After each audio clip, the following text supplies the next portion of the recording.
Hello again. This is week two of Gauntlet AI, Tuesday afternoon, third video submission.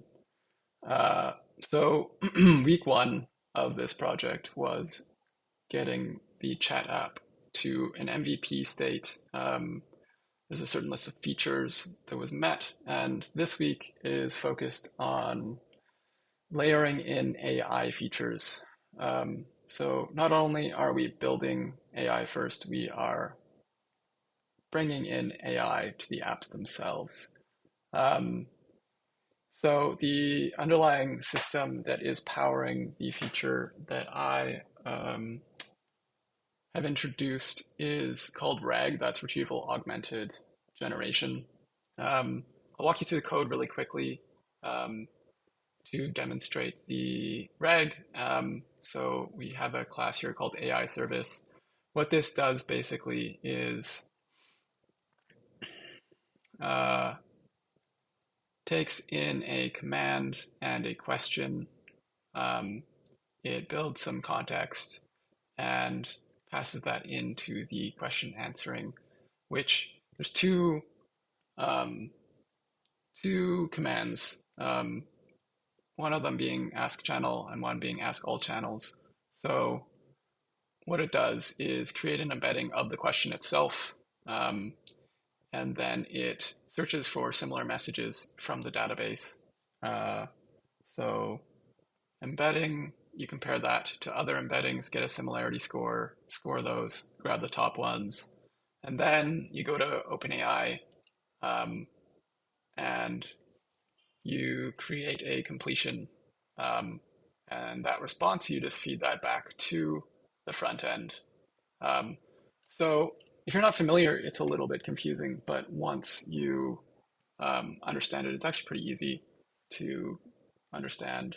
Um, Yeah, when this loads, there is a brief comment I'll make that I added a sidebar since Friday. That's something that I did over the weekend, amongst other things. I also did some refactoring just to get performance up a little bit. But yeah, the sidebar I ended up pretty happy with. Yeah, there's more I could do with that still.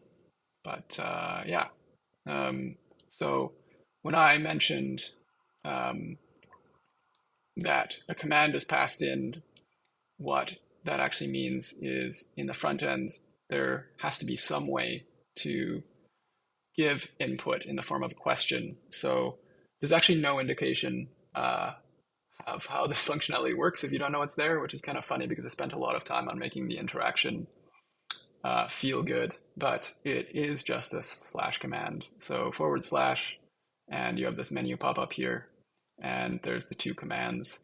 When you actually select a command, it will trigger a different kind of input mode.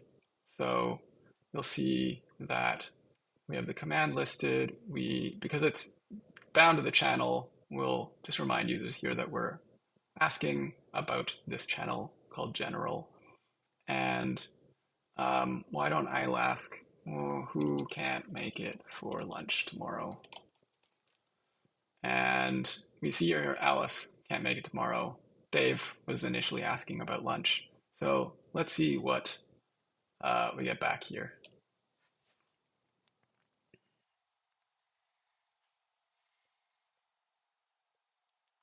So we have Alice mentioning that she can't make it tomorrow due to a dentist appointment, as noted in her dentist appointment message. So I cut this a little close in terms of the submission deadline this afternoon. So I'm not sure if this is going to work, but no, it won't. Um, but the idea here is that we have both user mentions. These don't do anything yet, but there is like a click handler associated with them. So you click on the user and it does, pop up with something there. That's a future thing. This is supposed to scroll you up.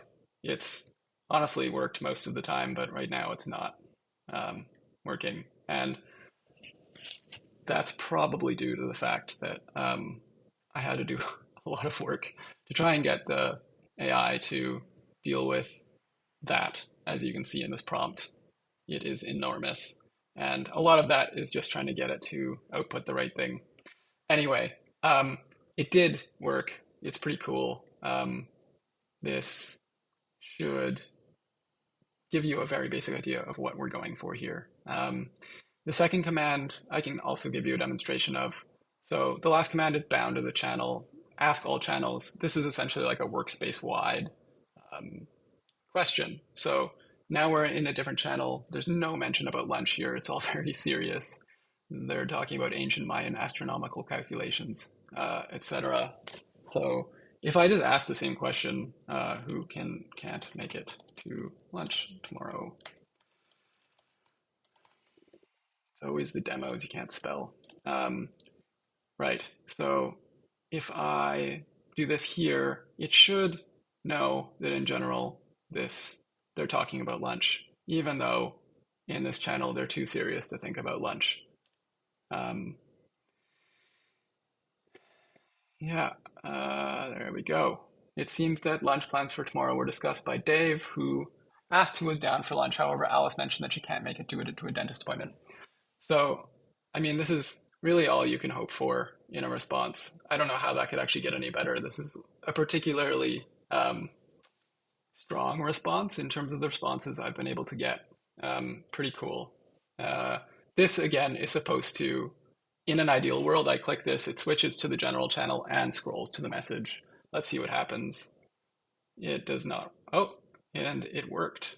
Incredible.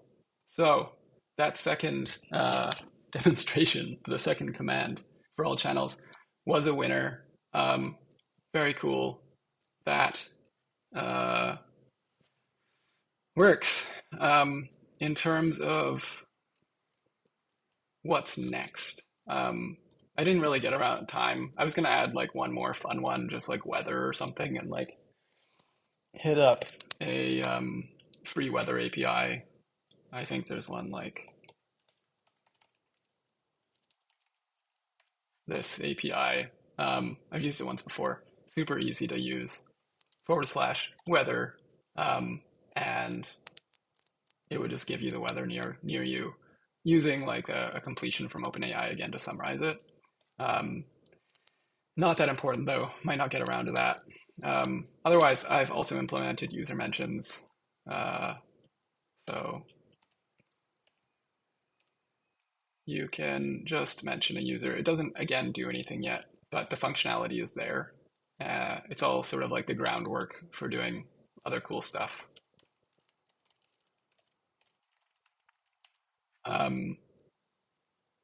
Yeah, so that's pretty cool. I should mention in terms of the AI tech stack that this is just using PG, by which I mean Postgres with Supabase. It's adding embedding vectors with 1,536 dimensions. There's some other migration related stuff here, and the actual function to look up the message is down here. Match messages. This is what the actual workhorse is doing here.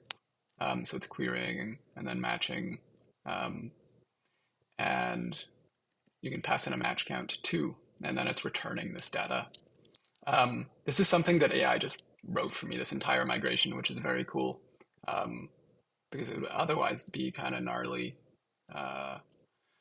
Yeah, and I chose this over something like Pinecone purely due to ease of use. Just so much easier altogether. And I'm now seeing that my video is like 9 minutes long, so I'm going to cut it short here and submit this. See ya.